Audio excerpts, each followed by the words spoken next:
Hello दोस्तों, आज evidence की क्लास में अगला लेक्चर सील के बारे में किसके बारे में बताया जाएगा। आज सील के बारे में, करेक्टर सील के बारे में, सील के बारे में आज बताया जाएगा। ठीक है, और इसका उल्लेख कहाँ से लेके 51 से लेके 55 तक है। ये लास्ट चैप्टर, इसके बाद पार्ट 2 शुरू हो जाएगा, इसके बाद पार्ट 2 शुरू हो जाएगा। तो आज हम लोग 51 से 55 तक पूरा करेक्टर के बारे में पढ़ेंगे। तो सबसे पहले आओ हम सामान्य बातें जान लेते हैं, सामान्य बातें होती क्या हैं। तो सबसे पहले 52 से लेके 55 तक में सील कब सुसंगत होता है, सुसंगत है, इसके बारे में बताया गया है। ठीक है, 52 से लेके 55 तक सेक्शन। नंबर 1 चीज़ ये हो गया। नंबर 2 क्या हो गया, दूसरी चीज़ क्या पढ़ोगे, दूसरी चीज़ ये पढ़ोगे कि सील को कहीं परिभाषित नहीं किया गया है, परिभाषित नहीं किया गया है। ये सब मेंस में भी लिख सकते हो, नहीं किया गया है। यानी कि अधिनियम में, भारतीय साक्ष्य अधिनियम में सील को कहीं परिभाषित नहीं किया गया है। अब क्यों नहीं परिभाषित किया गया है? क्योंकि सील शब्द अपनी प्रकृति से ऐसा है कि उसे कठोरता से परिभाषित नहीं किया जा सकता। मतलब सील शब्द ऐसा है, अपना नेचर सील शब्द का ऐसा है कि उसे कठोरता से परिभाषित नहीं किया जा सकता। परंतु अगर हमको सील शब्द का स्पष्टीकरण समझना हो तो हम कहाँ पढ़ेंगे? सेक्शन 55 का स्पष्टीकरण दिया हुआ है कि 55 के स्पष्टीकरण में सील को स्पष्ट किया गया है। अगर वहां से सील को स्पष्ट किया गया है,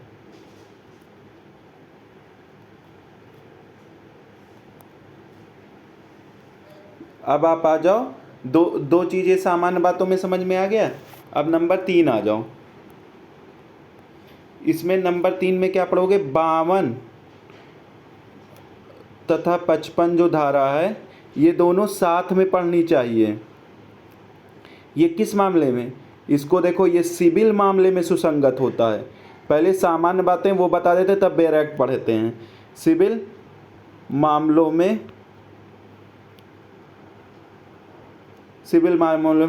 अरे सॉरी,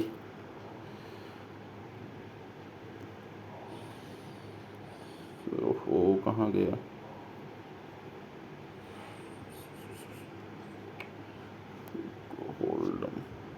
तो ये क्या पढ़ो, 52 से 55 किसमें? सिविल मामलों में, सिविल मामलों में सील की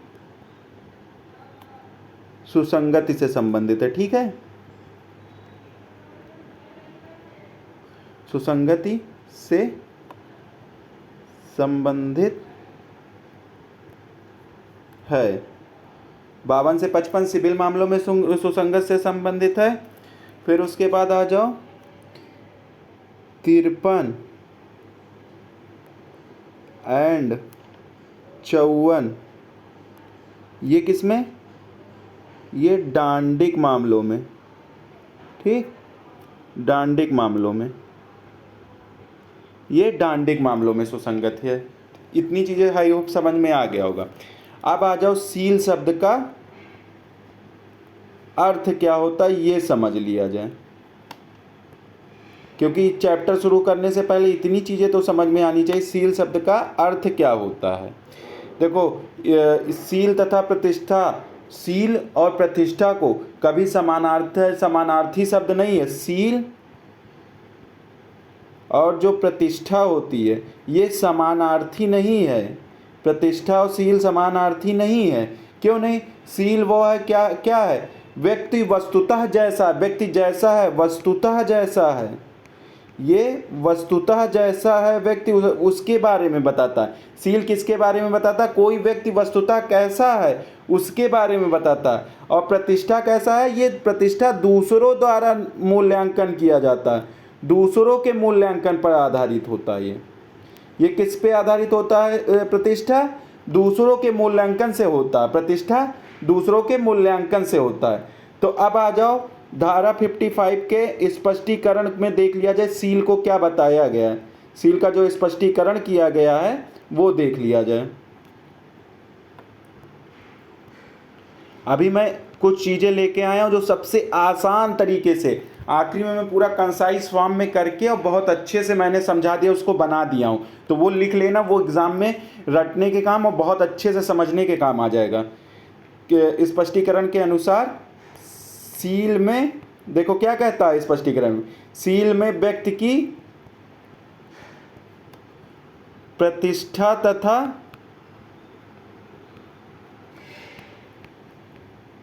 स्वभाव दोनों ही शामिल है।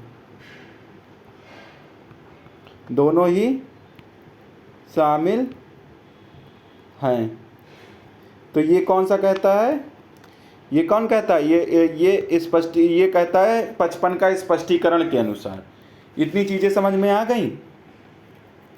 तो 55 का स्पष्टीकरण क्या कहता है? सील में प्रतिष्ठा और स्वभाव दोनों शामिल है। ये कौन कहता है? 55 का स्पष्टीकरण कहता है। अब आप नेक्स्ट आ जाओ। इतनी चीज़ें हो गई।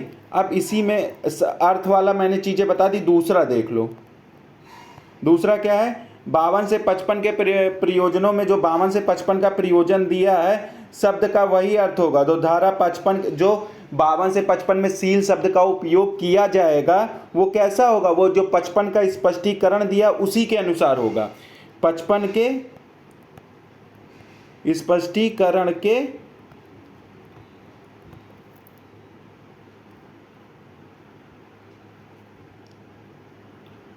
अनुसार होगा।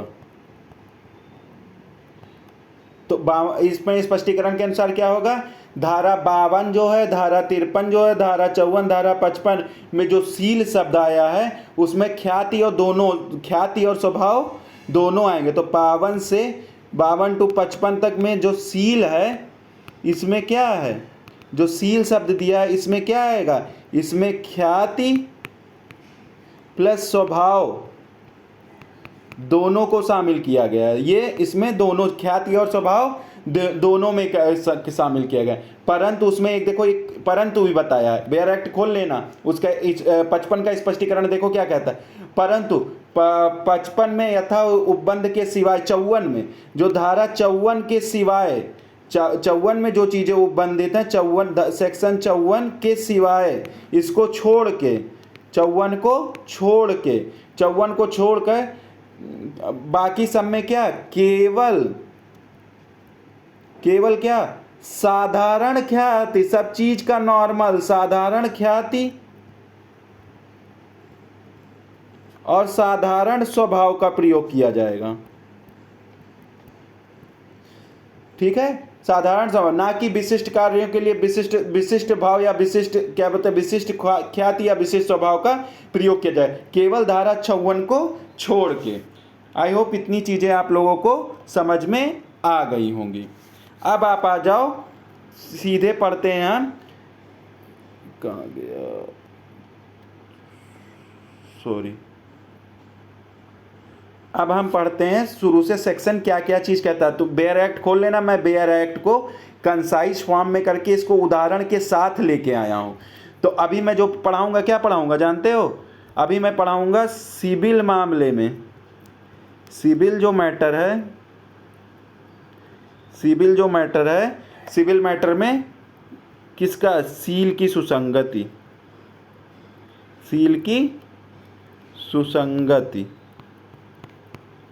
ये कहाँ दिया है? 52 और 55 में। तो पहले 52 देख लो। 52 क्या कहता है? 52 कहता है बेयर एक्ट। देखो पहले बेयर एक्ट को मैंने यहाँ मैंने अपने शब्दों में लिखा। तो पहले बेयर एक्ट पढ़ लिया जाए, फिर उसको आसान।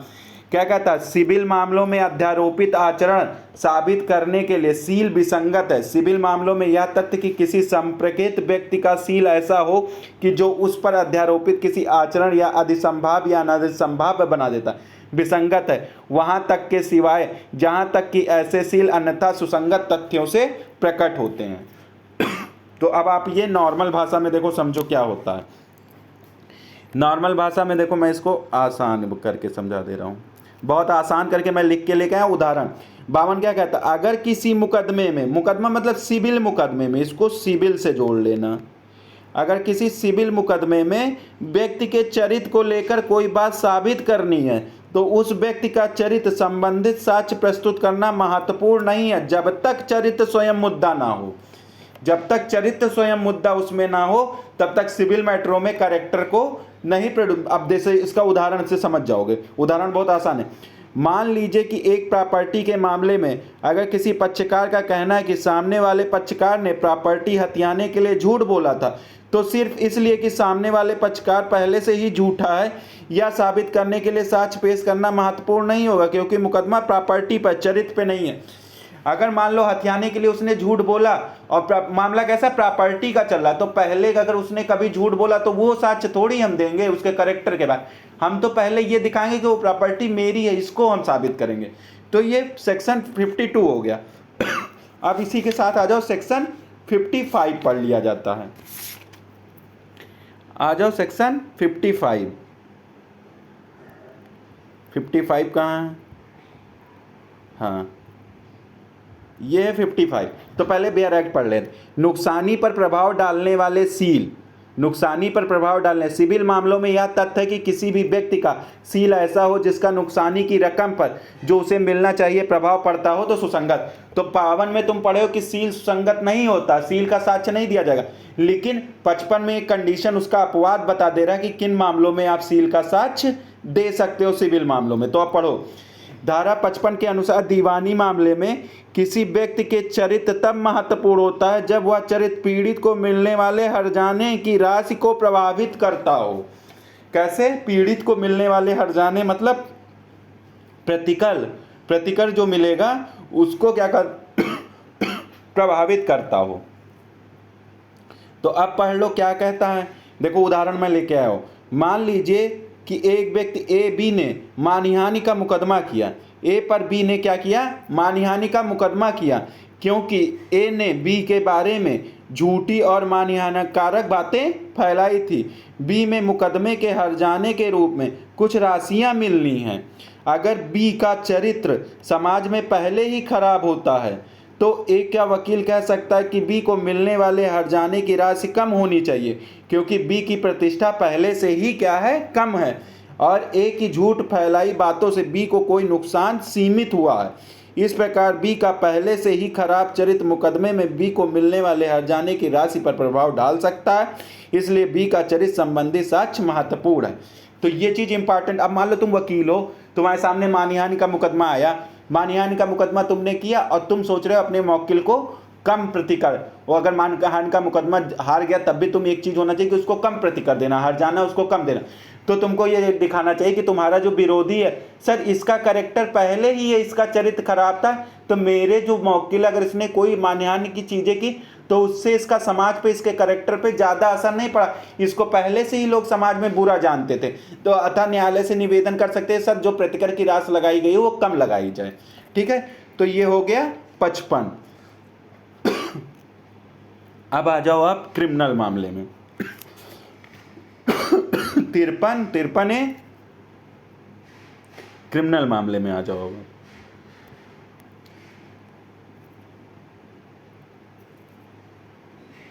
तिरपन पढ़ा जाए। अब यहां से अभी तक मैंने सिविल पढ़ा दिया, अब आ जाओ क्रिमिनल। अब ये सब किस में लागू होगा? क्रिमिनल मामले में लागू होगा। ठीक है, क्रिमिनल मामले में ये सब क्रिमिनल मामले में लागू होगा। ठीक है, तो अब देखो इसको पढ़ो क्या कहता है। पहले बेयर एक्ट से पढ़ लिया जाए।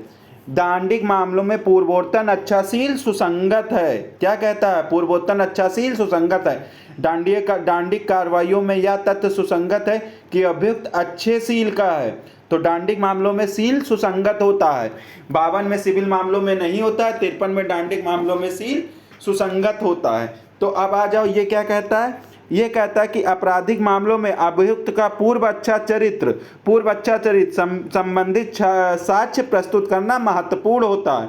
पढ़ो, अगर किसी व्यक्ति पर चोरी का आरोप है, किसका आरोप है, और वह व्यक्ति पहले से ही समाज में एक अच्छे चरित्र के लिए जाना जाता है, एक व्यक्ति है उसके ऊपर चोरी का आरोप है लेकिन वो समाज में एक अच्छे चरित्र का गया, तो उसके पूर्व के अच्छे चरित्र का साक्ष्य कोर्ट में पेश किया जा सकता है, क्योंकि यह संभावना कम होती है कि ऐसा व्यक्ति चोरी करेगा।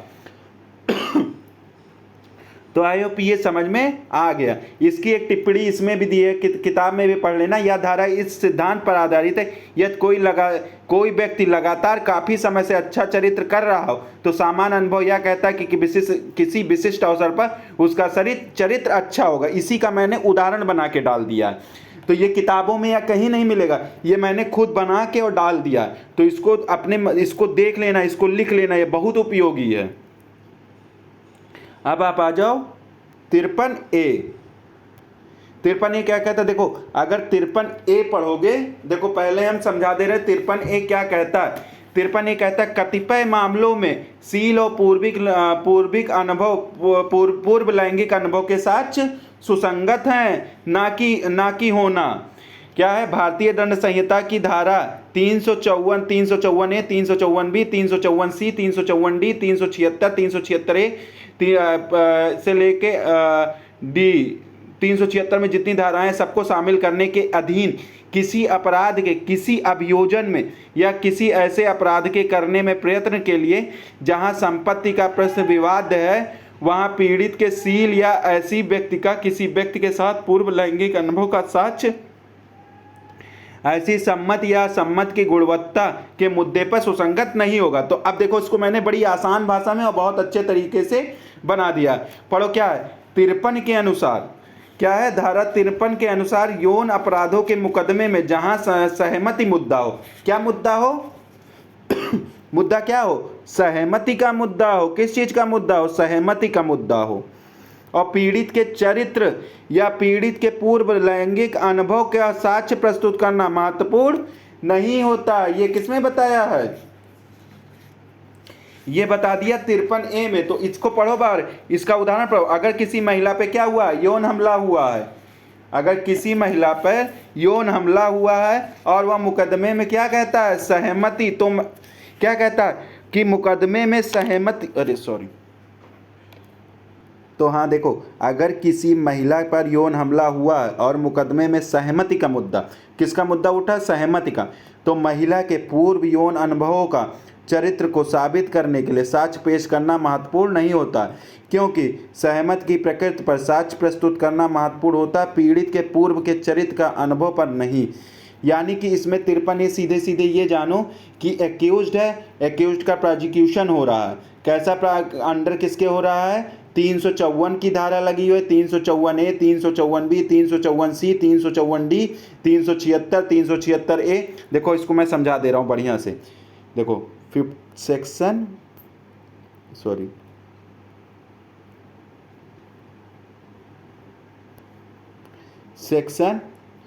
53, अरे यार 53A, सेक्शन 53A, इसमें एक्यूज्ड है,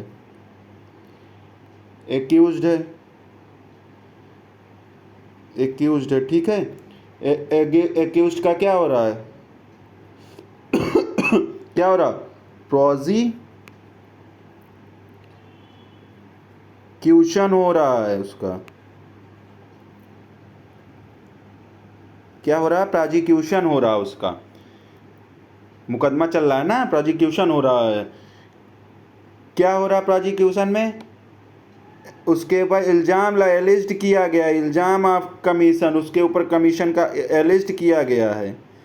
और क्या किया गया है? Alleged to attempt to commit, उसके ऊपर इल्ज़ाम लगाया गया कि उसने कमिट किया है, अटेम्प्ट टू कमिट किया है। किस किस चीज़ों के लिए? अटेम्प्ट टू कमिट किया है उसने।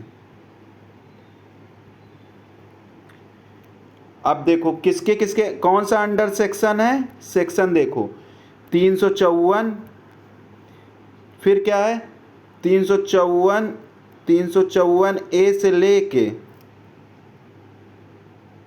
354 डी तक इसका इल्ज़ाम है। इसके अंतर्गत उसको एलिस्ट किया गया है।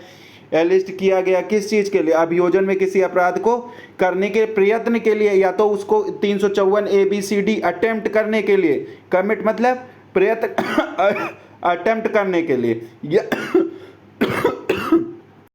या तो ये आरोप लगाया है, इसको जान लो, आरोप लगाया है किसने? प्रोसिक्यूशन जो कर रहा है, या उसके प्रयत्न का आरोप लगाया है, या अटेम्प्ट का आरोप लगाया। किस 354 ए से लेकर 354 डी तक, 376 वाले मामले, या 376 ए से लेके, जो 376 ए है, 376 ए से लेके 376 ई तक के जो मामले हैं उसके अंदर लगाया गया। और क्या है? और है क्वेश्चन ऑफ कंसेंट। किस चीज़ का क्वेश्चन उठाया है?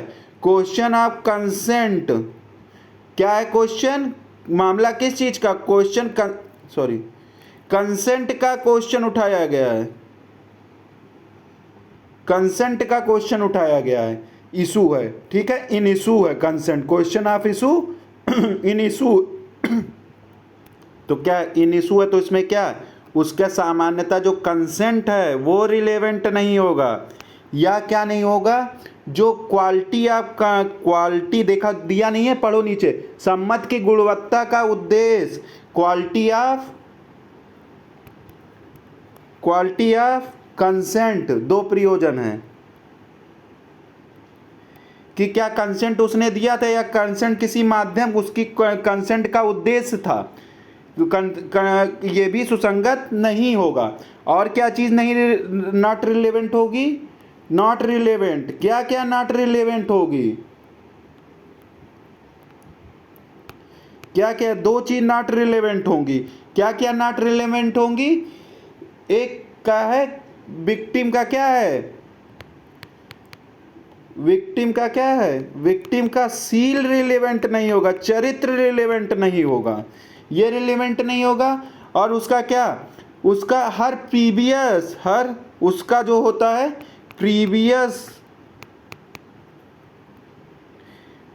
क्या है, उसका प्रीवियस सेक्सुअल, जो सेक्सुअल एक्सपीरियंस है वो भी नहीं, एक्सपीरियंस है वो भी यहाँ पे नहीं माना जाएगा।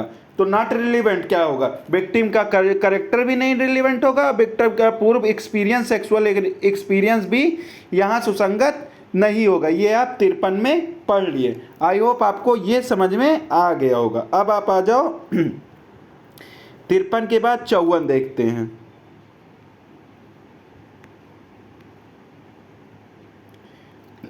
चौवन देखो, पहले वो पढ़ लो, 54 पहले पढ़ लो क्या कहता है। उत्तर में देखो, मैं इसका शॉर्ट फॉर्म लेके आया हूं, तुम बेयर एक्ट रखे हो, बेयर एक्ट से तुम पढ़ो, उसका शॉर्ट फॉर्म जब नहीं समझ में आए तो मेरे इसको उठा के पढ़ो तो सारी चीजें समझ में आ जाएगा।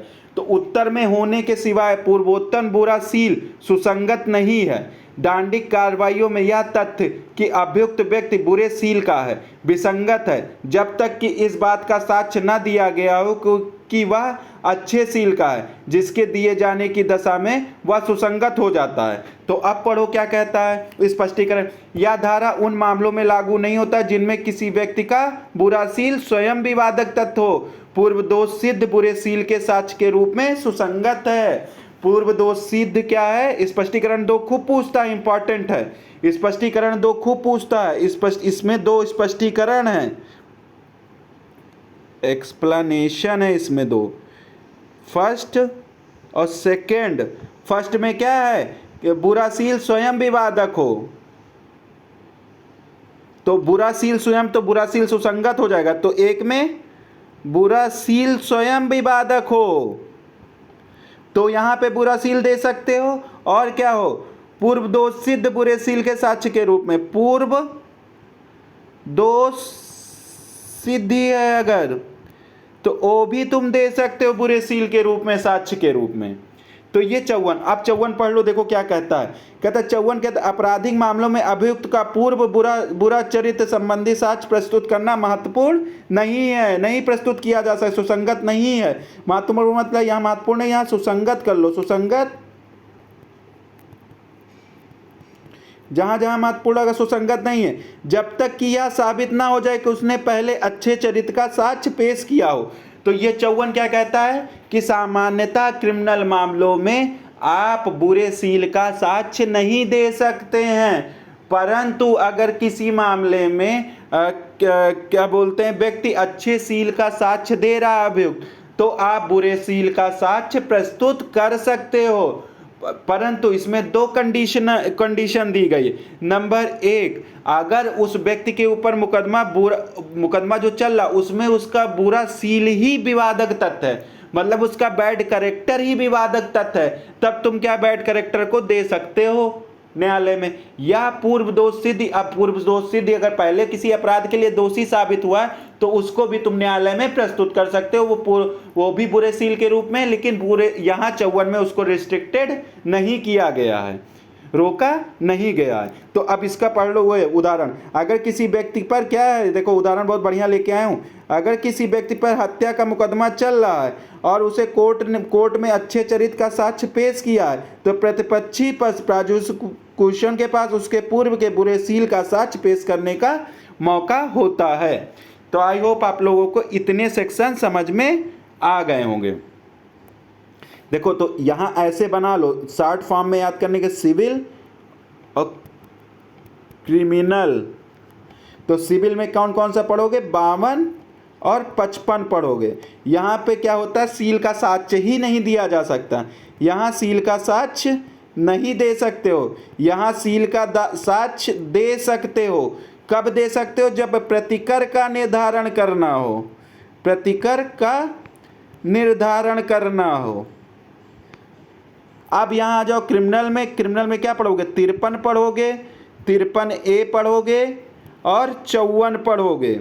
तो 53 में क्या पढ़ोगे, देखो 53 में सबसे अच्छी बात है कि अच्छे seal, good character, good character ये आप न्यायालय में दे सकते हो। 53A में कंसेंट के बारे में है कि वो कंसेंट, उसका पूर्व लैंगिक अनुभव उसकी वो नहीं दिया जाएगा, और करेक्टर और विक्टिम का अगर रेप की पीड़िता है या एसिड अटैक है या कुछ है, इन सब अपराधों में से कोई है, तो उसका पूर्व का क्या बोलते हैं, उसके चरित्र का भी साक्ष्य न्यायालय में हम दे नहीं सकते हैं कि उसकी। और अब नंबर 4 आ जाओ कि बुरा सील तो सुसंगत, बैड कैरेक्टर तो सुसंगत नहीं होता है, परंतु उसमें कुछ कंडीशन दी गई है कि बैड कैरेक्टर कब, जब व्यक्ति न्यायालय में कहता मैं अच्छे चरित्र का हूं, तब आप बैड कैरेक्टर न्यायालय में प्रस्तुत कर सकते हो कि सर ये बुरे चरित्र का है। और दो कंडीशन क्या क्या दी गई हैं कि अगर व्यक्ति किसी बुरे सील का अगर व्यक्ति के बुरे सील का स्वयं क्या विवादक तत्व हो, उसका बुरा सील ही विवादक तत्व हो, तो उसको भी हम न्यायालय में दे सकते हैं। स्पष्टीकरण दो क्या कहता है, पूर्व दोष सिद्ध बुरे सील के बारे में अगर कोई चीज है और वो दे रहे हैं तो बुरे सील 54 उस पर लागू नहीं होगा। 54 हमको उसका साक्ष्य देने से, पूर्व दोष सिद्धि का साक्ष्य देने से नहीं रोक पाएगा। तो आई होप आप लोगों को इतनी चीज़ें समझ में आ गई। बहुत आसान लेक्चर था, बहुत आसानी से मैंने इसे समझा दिया है। अब आप एक बार चाहे आँख बंद करके खुद देख लो, जब सिविल पढ़ना तो 52-55 पढ़ना, सिविल आया तो 52-55 सिविल आया तो 52-55 तुरंत पढ़ लेना, और क्रिमिनल आया तो 53A और 54। तो यहाँ पे हो गया गुड, यहाँ पे हो गया बैड। इतना तो याद कर लो, गुड कैरेक्टर और बैड कैरेक्टर।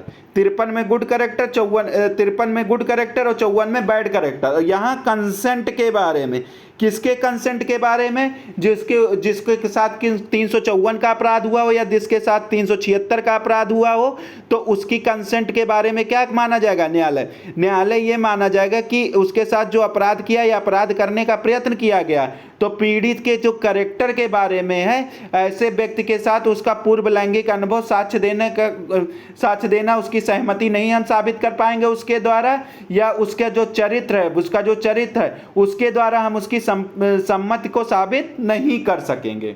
ठीक है, ये एक चीज मैं और भूल गया।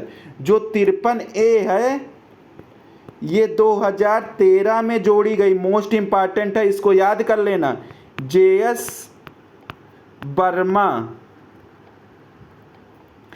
वर्मा की समिति से जोड़ी गई और 3 फरवरी 2013 से लागू हुआ। ये इंपॉर्टेंट है, ये इतनी चीजें एग्जाम में पूछ लेता है।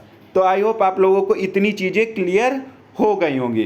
तो आज आपका कितना 52, 53, 54, 55 सील के जितनी चीजें थी वो मैंने साधारणतः आपको सारी चीजें बता दी। जो मैंने शुरू में वो लेके आया उसको जरूर नोट कर लेना, वो बहुत इंपॉर्टेंट है। ओके, तो आई होप इतनी चीज़ें आपको क्लियर हो गई। अगर कोई दिक्कत हो तो मुझे कमेंट कर देना, अगर मैंने ठीक पढ़ाया तो वो भी मुझे कमेंट करके बता देना। Okay, thank you.